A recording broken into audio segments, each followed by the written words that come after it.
हाय दोस्तों, मैं घनश्याम सर एक बार फिर से अपने YouTube channel GS study centre में आपका स्वागत करता हूं। दोस्तों, आज हम लेकर आए हैं संविधान की एक महत्वपूर्ण श्रृंखला जो आपकी हर परीक्षाओं के लिए वरदान साबित हो सकती है। तो दोस्तों, अगर हमारा वीडियो आपको पसंद आए तो हमारे वीडियो को लाइक, कमेंट और शेयर ज़रूर करें। तो चलें हम अपने पहले प्रश्न की तरफ चलते हैं। आज का हमारा पहला प्रश्न है, स्वतंत्र भारत में संसद की पहली बैठक कब हुई थी? 13 दिसंबर 1946, 13 मई 1952, 17 अप्रैल 1952 या 9 दिसंबर 1946 को। तो दोस्तों, इसका सही आंसर होगा 13 मई 1952 को भारत में संसद की पहली बैठक हुई थी, जबकि 9 दिसंबर 1946 को संविधान सभा की पहली बैठक हुई थी और 17 अप्रैल 1952 को प्रथम लोकसभा का गठन हुआ था। और क्या कहते हैं, 13 दिसंबर 1946 को पंडित जवाहरलाल नेहरू द्वारा संविधान सभा में उद्देश्य प्रस्ताव को पारित किया गया था। तो हम अपने अगले प्रश्न की तरफ चलते हैं। हमारा अगला प्रश्न है कि लोकसभा के प्रथम उपाध्यक्ष कौन थे? लोकसभा के प्रथम उपाध्यक्ष कौन थे? गणेश वासुदेव मावलंकर, अनंत शयनम अयंगकर, मीरा कुमार या एच.सी. मुखर्जी? तो दोस्तों, इसका सही आंसर है अनंत शयनम अयंगकर लोकसभा के प्रथम उपाध्यक्ष थे, जबकि एच.सी. मुखर्जी संविधान सभा के सचिव थे और मीरा कुमार प्रथम महिला लोकसभा अध्यक्ष थी और गणेश वासुदेव मावलंकर प्रथम लोकसभा अध्यक्ष थे। हम अपने अगले प्रश्न की तरफ चलते हैं। हमारा अगला प्रश्न है कि भारतीय संसद का पितामह किसे कहा जाता है? भारतीय संसद का पितामह किसे कहा जाता है? जवाहरलाल नेहरू को, अनंत शयनम अयंगकर को, गणेश वासुदेव मावलंकर को या राजेंद्र प्रसाद को? तो भारतीय संसद का पितामह गणेश वासुदेव मावलंकर, जिन्हें जीवी मावलंकर के नाम से भी जाना जाता है। जीवी मावलंकर का फुल फॉर्म है गणेश वासुदेव मावलंकर। इन्हें भारतीय संसद का पितामह भी कहा जाता है और ये लोकसभा के ऐसे प्रथम अध्यक्ष थे जिनके खिलाफ अविश्वास प्रस्ताव लाया गया था। चलिए हम अपने अगले प्रश्न की ओर चलते हैं। हमारा अगला प्रश्न है कि संसद की जुड़वा बहन किसे कहा जाता है? संसद की जुड़वा बहन किसे कहा जाता है? ऑप्शन है प्रवर समिति, प्रकलन समिति, लोकलेखा समिति या याचिका समिति? दोस्तों, इसका सही आंसर होगा लोकलेखा समिति को संसद की जुड़वा बहन कहा जाता है। लोकलेखा समिति को जनलेखा समिति भी कहते हैं। यह संसद की अस्थायी समिति है और इसमें कुल सदस्यों की संख्या 22 होती है, जिसमें 15 लोकसभा से होते हैं और 7 राज्यसभा से आते हैं। इन सदस्यों का कार्यकाल की अगर हम बात करें तो इनका कार्यकाल 1 वर्ष का होता है। तो दोस्तों, हम अपने अगले प्रश्न की तरफ चलते हैं।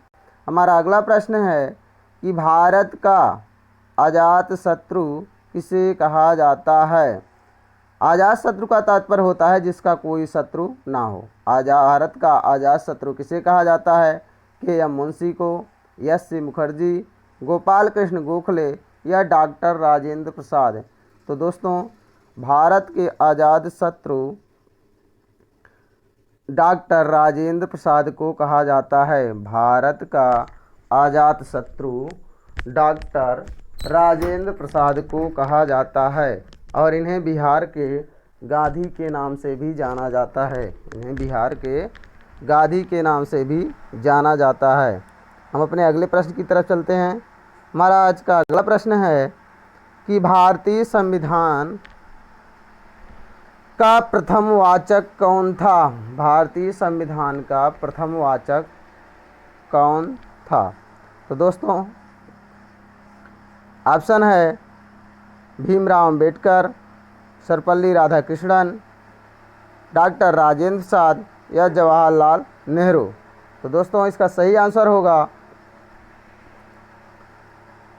डॉक्टर सर्वपल्ली राधाकृष्णन, डॉक्टर सर्वपल्ली राधाकृष्णन जो भारतीय संविधान के प्रथम वाचक थे और हमारे देश के प्रथम उपराष्ट्रपति भी थे। तो हम अपने अगले प्रश्न की तरफ चलते हैं।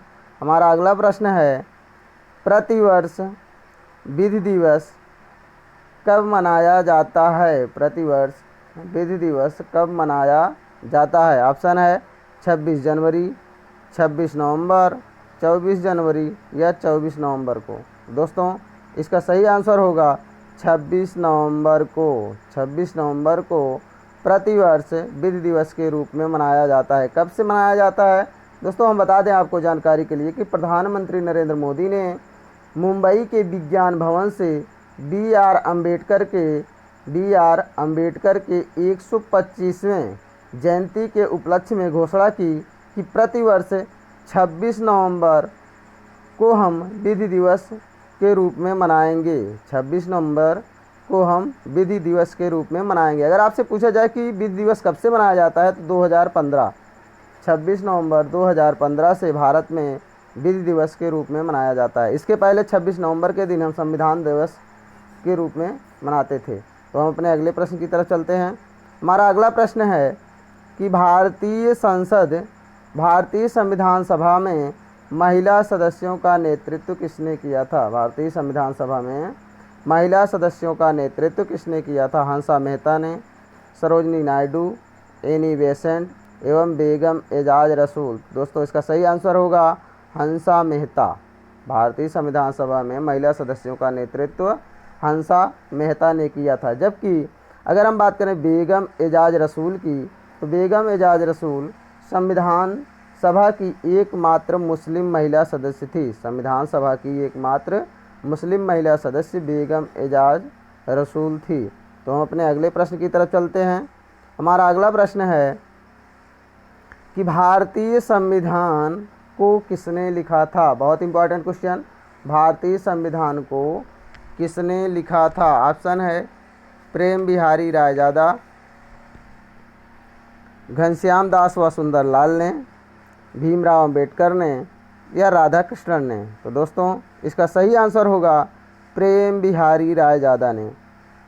प्रेम बिहारी रायजादा संविधान सभा भारतीय संविधान को सबसे पहले लिखे थे। जबकि घनश्याम दास व सुंदरलाल ने इसका हिंदी में अनुवाद किया था। अगर पूछा जाए कि संविधान मूलतः किस भाषा में लिखा गया है भारतीय संविधान, तो अंग्रेजी में लिखा गया है। भारतीय संविधान मूलतः किस भाषा में लिखा गया है? अंग्रेजी भाषा में लिखा गया। हम अपने अगले प्रश्न की तरफ चलते हैं। आज का हमारा अगला प्रश्न है कि भारतीय संविधान पर सर्वप्रथम हस्ताक्षर किसने किया था? भारतीय संविधान पर सर्वप्रथम हस्ताक्षर किसने किया था? ऑप्शन है बलवंत राय मेहता, जवाहरलाल नेहरू, राजेंद्र प्रसाद या भीमराव अंबेडकर ने किया था।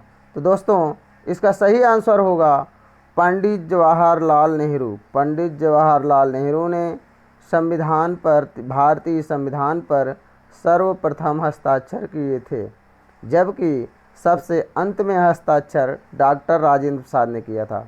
संविधान की प्रतिलिपि पर सबसे अंत में हस्ताक्षर डॉक्टर राजेंद्र प्रसाद ने किया था। और बात करें बलवंत राय मेहता की, तो राजस्थान की ओर से संविधान पर सर्वप्रथम हस्ताक्षर बलवंत राय मेहता ने किया था। तो दोस्तों अगर हमारा वीडियो आपको पसंद आया हो तो हमारे वीडियो को लाइक, कमेंट, शेयर ज़रूर करें और साथ ही ऐसी जानकारी के लिए हमारे चैनल को सब्सक्राइब भी करें। नमस्कार।